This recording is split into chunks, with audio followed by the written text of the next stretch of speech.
नमस्कार दोस्तों। प्रधानमंत्री श्री नरेंद्र मोदी जी पिछले 10 वर्षों में ग्रामीण क्षेत्र से लेकर शहरी क्षेत्र, घर से लेकर शौचालय, शिक्षा से लेकर रोजगार, जाति वर्ग विशेष से लेकर धर्म, पानी से बिजली, पिछले 10 सालों में कई महत्वपूर्ण इंफ्रास्ट्रक्चर पर काम किए हैं। Chenab bridge, Atal Setu, statue of unity, Bharat Mandapam, Zoji La tunnel, Dwarka expo, Motera stadium, Surat diamond Burj, Dwarka expressway, Delhi Meerut expressway, RRTS, Vande Bharat train, नया पार्लियामेंट हाउस, राम मंदिर, काशी विश्वनाथ कॉरिडोर जैसे अनगिनत प्रोजेक्ट कैसे कोई भूल सकता है। आज नरेंद्र मोदी जी की लीडरशिप में 3 दोगुनी और 4 चौगुनी रफ्तार से डेवलपमेंट हो रहा है। आप मेरी बात से इत्तेफाक रखते हो या ना रखते हो, ये सेकेंडरी चीज है, बट ये सारी चीजें आज धरातल पर देखने को मिलता है। आइए ऐसे ही भारत की 5 महत्वपूर्ण परियोजनाओं पर चर्चा करते हैं जो शायद ही आपने इससे पहले सुना या देखा होगा।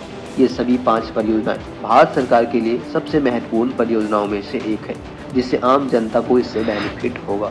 तो देरी ना करते हुए वीडियो को शुरू करते हैं। बढ़ा उससे पहले वीडियो को लाइक कर चैनल को सब्सक्राइब कर ले। पहला, बीना पेट्रोकेमिकल कॉम्प्लेक्स एक्सपेंशन परियोजना। मध्य प्रदेश के बुंदेलखंड रीजन में situated Bina petrochemical and refinery plant अब मोदी जी की लीडरशिप में एक्सपेंशन करने का काम चल रहा है। सितंबर 2023 में प्रधानमंत्री मोदी जी ने बीना रिफाइनरी को एक्सपेंशन करने के लिए फाउंडेशन स्टोन रखा था। फिलहाल की अगर बात करें, बीना रिफाइनरी में crude and distillation unit, isomerisation unit, hydrocracker unit, diesel hydro treatment unit और कोकर यूनिट कंजिस्ट करता है, यानी कि यहाँ पे ऑपरेट करता है। बट जो एक्सपेंशन होना है, यानी कि जो एक्सपेंशन के तहत 6 नए यूनिट्स को ओपन किए जाएंगे। पहला, ethylene cracker unit, crude and distillation unit, polypropylene unit, butane 1 unit, linear low density polyethylene unit, high density polyethylene unit जैसे 6 नए यूनिट्स को ओपन करेगा, जिससे आसपास में रहने वालों को तकरीबन 1.5 लाख से ज्यादा डायरेक्ट और इनडायरेक्ट जॉब्स क्रिएट करेगा, यानी कि जॉब मिलेगा। मैं यहाँ पे आपको बताना चाहूँगा, बीना रिफाइनरी 3100 एकड़ लैंड में तैयार हो रहा है, जिसे बनाने में सरकार को 49,000 करोड़ की लागत यहाँ पे लगाया जाएगा। इसे नेक्स्ट 4 ईयर में तैयार कर लिया जाना है। तैयार होने से 1200 KTPA एथिलीन और प्रोपेलिन को हम प्रोड्यूस कर पाएंगे। दूसरा, केन बेतवा रिवर लिंकिंग परियोजना। दरअसल भारत सरकार का एक एम्बिशियस प्रोजेक्ट है, जिसका एकमात्र लक्ष्य है मध्य प्रदेश का केन रिवर और उत्तर प्रदेश का बेतवा रिवर को आपस में इंटरलिंक करना। इतना ही नहीं, देश भर के 30 से अधिक रिवर को भी इंटरलिंक किया जाएगा और इसीलिए देश के लिए यह एक बहुत ही महत्वपूर्ण परियोजना है।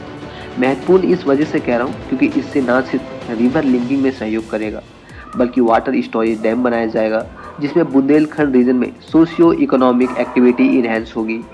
103 मेगावाट तक की बिजली को भी उत्पादन करने के लिए पावर प्लांट बनाया जाएगा और सबसे इम्पोर्टेंट 62 लाख लोगों को सप्लाई ड्रिंकिंग वाटर भी मिलेगा और साथ ही साथ खेती करने के लिए, एरिगेशन करने के लिए भी पानी का मुहैया कराया जाएगा, जिससे कहीं ना कहीं बुंदेलखंड रीजन में लोग की लाइवलीहुड बेहतर होगी, सोशियो इकोनॉमिक बेहतर होगा। इस प्रोजेक्ट को दिसंबर 2021 में यूनियन कैबिनेट द्वारा 44,605 करोड़ रुपए के साथ अप्रूव्ड कर दिया था, but due to political issues और इन्वायरमेंट इशूज के वजह से फिलहाल तो प्रोजेक्ट स्टक में है। बट ऑफिसर्स का कहना है कि जल्द ही इसकी समस्याओं को सुलझाकर इसमें जल्द से जल्द इस पर काम को और टेंडर प्रक्रिया को शुरू करके इसकी कंस्ट्रक्शन को शुरू करवाया जाएगा। तीसरा, बुलेट ट्रेन परियोजना। भारत का वन ऑफ द एक्सपेंसिव परियोजनाओं में से एक यह बुलेट ट्रेन परियोजना 1 लाख करोड़ की यह बहुत ही बेहतरीन वर्ल्ड क्लास परियोजना है, जो मुख्य रूप से मुंबई से अहमदाबाद के बीच बनवाया जा रहा है। यह पूरा सेक्शन 508 किलोमीटर लंबा है, जिसमें से 300 किलोमीटर तक पायर वर्क तो आज कंप्लीट भी हो गया है, जो एक्चुअली गुजरात सेक्शन में हो रहा है, और वहीं 100% तक का लैंड एक्विजिशन भी अभी रिसेंटली ही कंप्लीट हुआ है। आप स्क्रीन पर भी देख पा रहे हो, यह इस कॉरिडोर की लेटेस्ट अपडेट है, जिसे 2026 तक प्रायोरिटी सेक्शन ओपन भी कर लिया जाएगा। हालांकि अगस्त 2027 तक वापी से लेकर साबरमती तक ओपन करने की बात चल रही है, जो कि national high speed rail corporation limited की देखरेख में आज काम कर रहा है।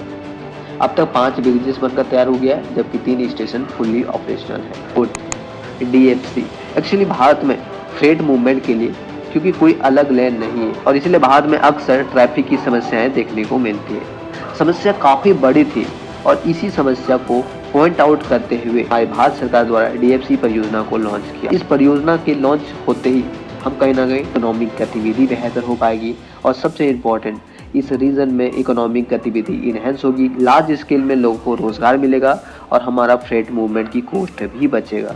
और यही सब बेनिफिट की वजह से कहीं ना कहीं इस DFC कॉरिडोर पर काम चल रहा है। वैसे आज भारत में टोटल 6 कॉरिडोर पर काम चल रहा है, जिसमें 8,360 किलोमीटर का पूरा रीजन है। इस पूरे रीजन को गोल्डन क्वाड्रिलेटरल फ्रेट कॉरिडोर भी माना जा रहा है। बट इनिशियल में फिलहाल 2 कॉरिडोर पर काम चल रहा है। पहला ईस्टर्न डेडिकेटेड फ्रेट कॉरिडोर, जो कि पंजाब की लुधियाना से होते हुए नोएडा और यूपी, बिहार, झारखंड को कवर करेगा, कोलकाता में कनेक्ट मिल जाएगा। जबकि दूसरा वेस्टर्न डेडिकेटेड फ्रेट कॉरिडोर, यह नोएडा से शुरू होकर हरियाणा के रास्ते राजस्थान, गुजरात और महाराष्ट्र की मुंबई JNPT को कनेक्ट करेगा।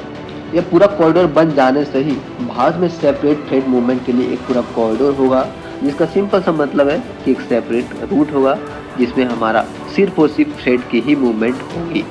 अगर ईस्टर्न और वेस्टर्न डेडिकेटेड फ्रेट कॉरिडोर की बात करें तो ओवरऑल 95% तक का वर्क कंप्लीट हो चुका है, जिसमें तकरीबन 1.31 लाख करोड़ रुपए की एस्टिमेट कॉस्ट आई है। 5th परियोजना है USBRL प्रोजेक्ट, भारत का one of the most difficult rail परियोजना। जी, ये जम्मू कश्मीर को रेस्ट ऑफ इंडिया से कनेक्ट करने में मदद करेगा और इसीलिए इसका नाम है USBRL परियोजना, जो कि 37,000 करोड़ रुपए की एम्बिशियस प्रोजेक्ट है।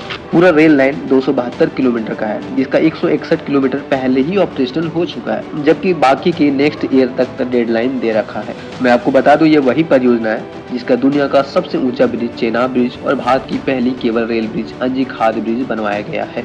ऐसे में कहीं ना कहीं यह USBRL परियोजना, जो कि रेल के माध्यम से कश्मीर को रेस्ट ऑफ इंडिया से कनेक्ट करेगा, अब देखना दिलचस्प होगा कि ये नेक्स्ट ईयर तक कंप्लीट हो पाती है या फिर नहीं हो पाती है। वैसे यह भारत के लिए one of the most challenging और एम्बिशियस प्रोजेक्ट में से एक है। इसके अलावा भारतमाला परियोजना के तहत कई सारे नए एक्सप्रेसवे बनाए जा रहे हैं। डिफेंस कॉरिडोर के तहत तमिलनाडु और उत्तर प्रदेश में डिफेंस कॉरिडोर बनाया जा रहा है। रेलवे प्रोजेक्ट के तहत नए रेल लाइन से लेकर रेलवे स्टेशन का मॉडर्नाइजेशन, शक्ति के अंतर्गत लॉजिस्टिक प्रोजेक्ट, प्रसाद प्रोजेक्ट के तहत मंदिरों का रेनोवेशन करना, सागरमाला परियोजना के तहत नए पोर्ट्स बनवाना और पोर्ट्स को रेनोवेट करना, और उड़ान के तहत नए एयरपोर्ट और पुराने एयरपोर्ट को विश्व स्तरीय मॉडर्नाइजेशन करना आज मोदी गवर्नमेंट की सबसे बड़ी प्रायोरिटीज है और आज उसी के अंतर्गत आज तेजी से काम भी कर रहा है। आप इस विषय में क्या सोचते हैं, आप कमेंट सेक्शन में जरूर बताएं। और हाँ, अगर वीडियो इन्फॉर्मेटिव लगी तो ज़्यादा से ज़्यादा शेयर करें, वीडियो को लाइक करें और चैनल को सब्सक्राइब करें। दोस्तों।